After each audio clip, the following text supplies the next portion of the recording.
Radio Maria. Radio Maria. Dans quelques instants. Dans quelques instants, le journal. Le journal.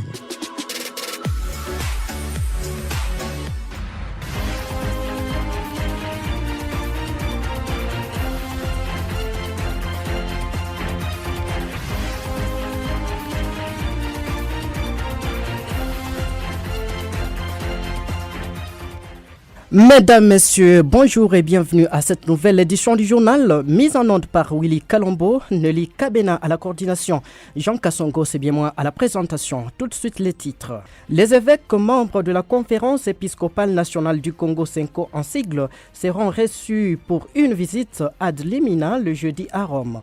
L'objectif serait de rendre compte à sa sainteté le pape de la vie de l'Église dans leur pays. On en parle à l'ouverture de ce journal.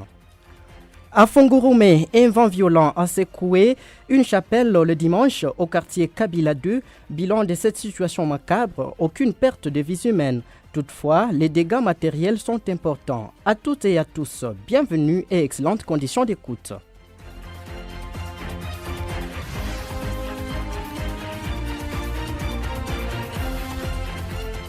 Mesdames, Messieurs, ouvrons ce journal par cette nouvelle. Les rideaux sont tombés ce mercredi en Italie sur la formation de père directeur des Radio Maria. Cette formation qui a pour objectif de rehausser l'image de la radio du point de vue éditorial. Suivant les détails dans cet élément du père Roger Wawa, joint par Nelly Kabena. Cette formation est très importante. Elle réunit les nouveaux directeurs, mais aussi des directeurs qui ont déjà une certaine expérience comme directeur éditorial de Radio Maria. Elle concerne tous les 5 continents. Malheureusement, il y en a qui ne sont pas venus, soit pour des questions de visa, comme certains directeurs de Radio Maria Afrique, même certains assistants éditoriaux ne sont pas venus parce qu'ils n'ont pas pu obtenir le visa. De même aussi, ceux de l'Asie, notamment le Moyen-Orient, il y en a qui ne sont pas venus parce que la situation est un peu tendue, notamment en Israël et puis au niveau du Liban.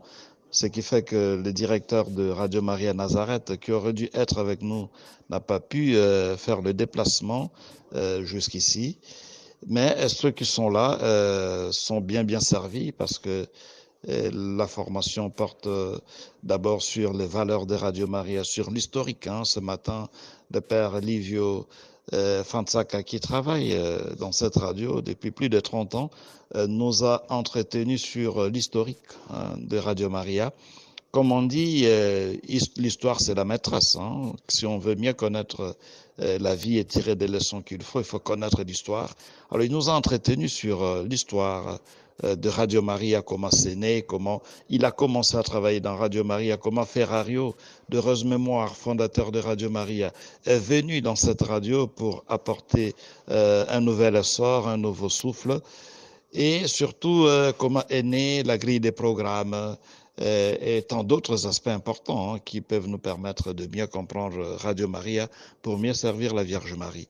La formation a porté aussi dans l'après-midi sur tout ce qui concerne la relation entre directeur de Radio Maria et son assistant ou son assistante éditoriale, les aspects importants de la grille des programmes, mais aussi le studio mobile, son importance sur le plan pastoral, sur le plan spirituel.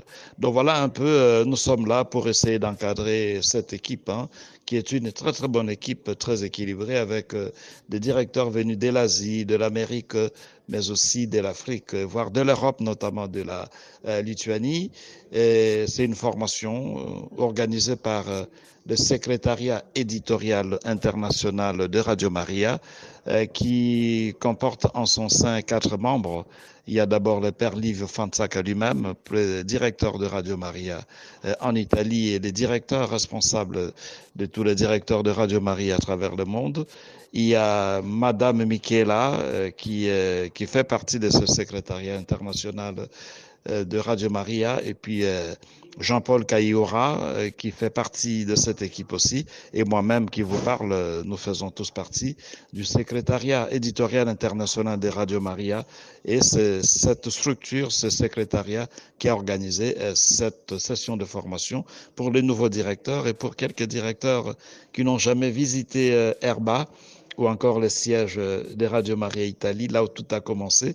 C'est ainsi qu'il y a des directeurs comme le père Alphonse Abedi, comme l'abbé Adeodatus de Radio Maria Goma, ou encore le père Nicolas Makolo de Radio Maria Bandundu, qui sont venus, même s'ils ont déjà suivi la formation, ils sont venus parce que pour eux, ça valait la peine qu'ils soient présents ici en Italie, notamment à Arba, pour visiter les sites historiques, là où Radio Maria a vu le jour. Et puis, je le disais dans les titres, c'est ce jeudi que seront reçus les évêques membres de la Conférence épiscopale nationale du Congo, CENCO en sigle, en visite ad limina à Rome. Selon un communiqué du secrétariat général de la CENCO, cette rencontre des évêques de la RDC devait rendre compte au pape de la vie de l'Église catholique dans leur pays, de l'évangélisation de ce peuple, de leur espoir et de défis à relever. Le point dans ce reportage. Les prélats de la RDC seront reçus par province ecclésiastique, précisent les communiqués. En RDC, nous comptons 6 provinces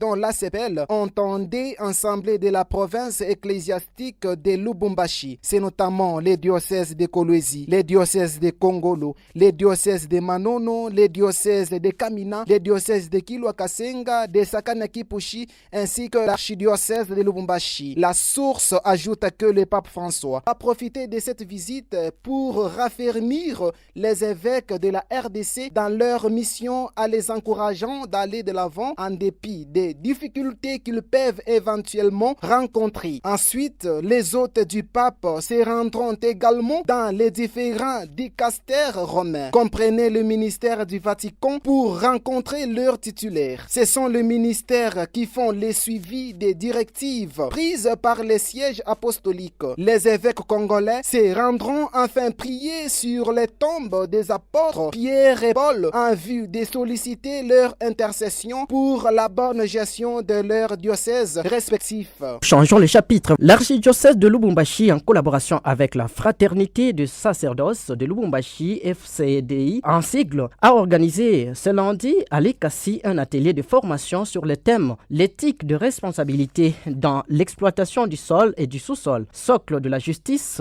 et de responsabilité. Objectif, analyser la situation sur terrain en vue d'établir un plan stratégique et répondre à la lettre pastorale 2023-2024. Une centaine de prêtres ont pris part à ces assises d'un jour. Plus de détails avec Nelly Kabena. Dans cet atelier débat d'une journée, les prêtres ont analysé la situation de l'exploitation minière avec le souci du long terme. Préoccupation renouvelée aujourd'hui par l'archevêque métropolitain à travers le thème de l'année pastorale « Pas d'environnement sans nous ». Pour l'abbé professeur Norbert Mujinga, la société se trouve aujourd'hui confrontée à un ensemble de problèmes liés à l'après-mine et de façon plus générale à l'après-exploitation. Cicatrices de carrière, terrils remblais, parfois combustibles, endommagement d'infrastructures et de bâtiments, l'enjeu global de l'exploitation du sous-sol doit s'inscrire dans le récit collectif de la transition écologique, souligne-t-il. Que faire pour y parvenir? M. Labbé propose. Il faut qu'il y ait de l'éthique de finance, qu'on appelle business éthique. Ceux qui exploitent les mines, ils doivent y mettre un peu de dignité dans leur exploitation. L'entreprise a la responsabilité à l'égard des salariés, l'entreprise a la responsabilité à l'égard de l'environnement. Le deuxième critère, le critère économique, ça concerne la gouvernance.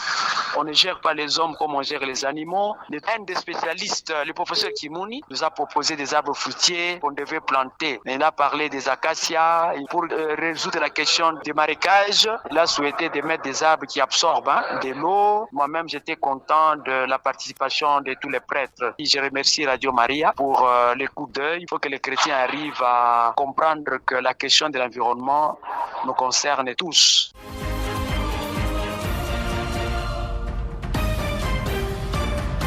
Et puis, nous venons de l'apprendre en Congolo, une des provinces ecclésiastiques de la province du Katanga. Monseigneur Emmanuel Mbouyou, le vicaire général en charge de la pastorale, a, au nom de son évêque Oscar Ngoy, ouvert le dimanche dernier l'année pastorale 2023-2024. Cette année, Monseigneur demande à sa communauté, je cite, que l'engagement et le dévouement de chacun aide nos différentes paroisses à rayonner, à progresser et à témoigner. Fin de citation. Noli Kabena depuis Lubumbashi. Selon le vicaire général qui nous livre l'information, toutes les paroisses du diocèse de Congolo se sont réunies au centre du diocèse, à la paroisse de Saint-Joseph de la cité Kangoy, pour célébrer cette messe solennelle. Commentant l'évangile du jour, l'officiant a appelé les chrétiens à être des bons vignerons qui remettant le produit en temps voulu au maître de la vigne. Il a demandé à chaque baptisé de s'engager, sachant que le maître lui a loué sa vigne et qu'il en attend le produit. Le vicaire général a transmis aux chrétiens le message de l'évêque qui, de Rome où il est en visite à Dlimina, a souhaité une fructueuse année pastorale à toute la communauté diocésaine, en leur demandant, je cite, que l'engagement et le dévouement de chacun aident nos différentes paroisses à rayonner, à progresser et à témoigner. Fin de citation.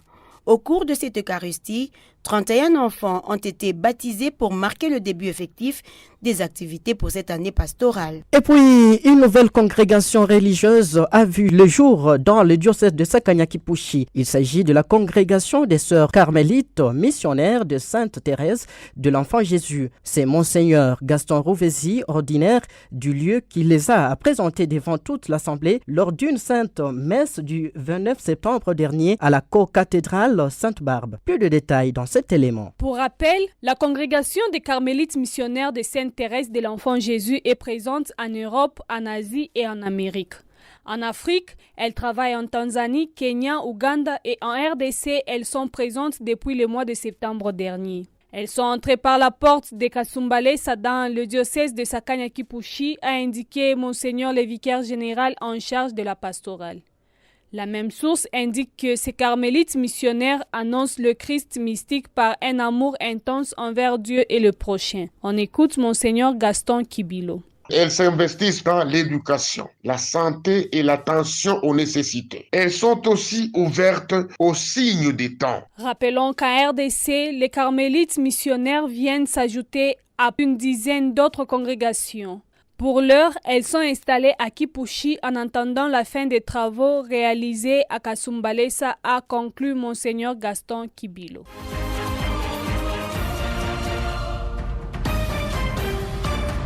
Un vent violent s'est abattu ce dimanche sur la cité de Fungurume, la localité située à près de 200 km de Lubumbashi. Ce vent a emporté toute la charpente métallique de la chapelle en construction et causé des fissures sur les murs de l'église. Selon les sources sur place, cette charpente n'était pas encore fixée. Il s'agit de la chapelle sous tutelle de l'église de la paroisse Saint-Jacques située au quartier Kabila 2. Le secrétaire adjoint qui nous a livré l'information indique que l'état actuel de la chapelle est préoccupant. Les murs d'un côté de la chapelle présentent des fissures et plusieurs planches se sont repliées. John Gongo ajoute également que les ouvriers n'avaient pas fini de fixer le joint pour stabiliser l'ouvrage avant que ce malheur n'arrive. Seul l'avis des experts pourra déterminer la suite, ajoute-t-il. Construire encore à un autre endroit sera un peu difficile, mais attendons d'abord les ingénieurs et puis d'abord venir et analyser. C'est son team maintenant qui nous donnera maintenant la directive à suivre. Si nous pouvons maintenant toujours utiliser les mêmes matériels, mais soit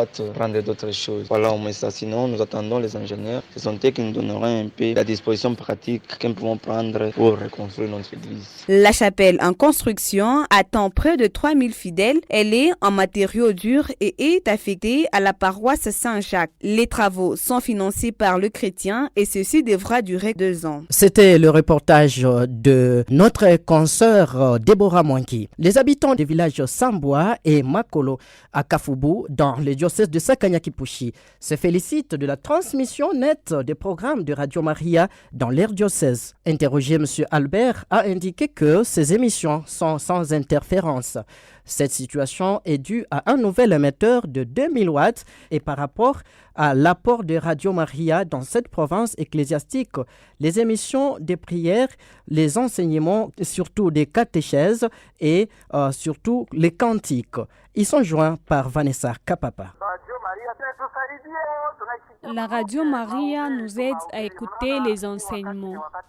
Vous voyez, le temps que nous traversons, c'est le temps de la fin. Il est urgent d'écouter la parole de Dieu parce que c'est cette parole qui sauve l'homme. Elle nous donne la vie et nous fait vivre dans la crainte du Seigneur.